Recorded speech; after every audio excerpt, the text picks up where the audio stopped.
दावा है कि देश 5G की रफ्तार से भाग रहा है, लेकिन सुंदरगढ़ जिले के लहूनीपाड़ा ब्लॉक का बटगांव आज भी आदिम युग में जीने को मजबूर है। सरकारें आईं, सरकारें गईं, नेता बदले, अफसर बदले, लेकिन नहीं बदली तो इन गरीब आदिवासियों की किस्मत। आज के इस चमचमाती दुनिया में भी इस गांव के नसीब में सिर्फ अंधेरा और पत्थरीली राहें हैं। न गांव में बिजली पहुंची है, न ही चलने के लिए एक अदद सड़क। नौबत यह है कि मासूम बच्चे ढिबरी और मोमबत्ती की रोशनी में अपना भविष्य तलाश रहे हैं। जनता की इसी चीख को हुक्मरानों तक पहुंचाने के लिए पहली बार किसी चैनल की टीम इस दुर्गम इलाके में पहुंची है। आजादी के 78 साल बाद भी जिस गांव तक विकास की एक किरण न पहुंची हो, वहां सरकारी योजनाएं किसी क्रूर मजाक से कम नहीं लगती। यह है सुंदरगढ़ जिले के लहूनीपाड़ा ब्लॉक का बटगांव। चारों तरफ पहाड़ों और जंगलों से घिरा यह आदिवासी बहुल गांव आज भी बुनियादी सुविधाओं के लिए तरस रहा है। शाम होते ही पूरा गांव मानो किसी ब्लैक होल की तरह अंधेरे के आगोश में समा जाता है।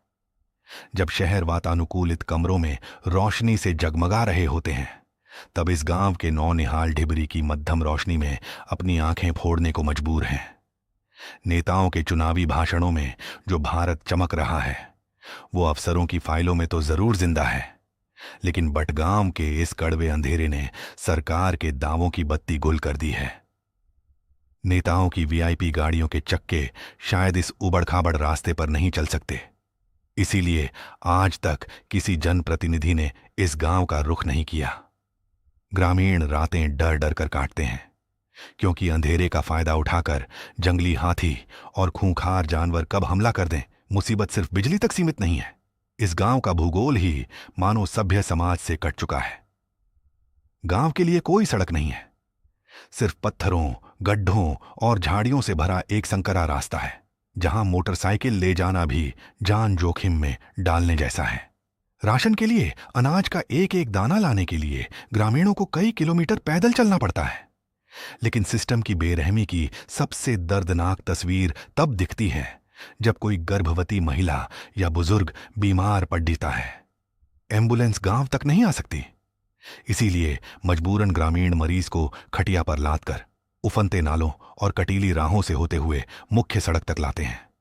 बड़गांव के ये मजबूर आदिवासी आज भी उसी आदिम युग में जीने को मजबूर हैं, जहां सूरज ढलते ही जिंदगी ठहर जाती है।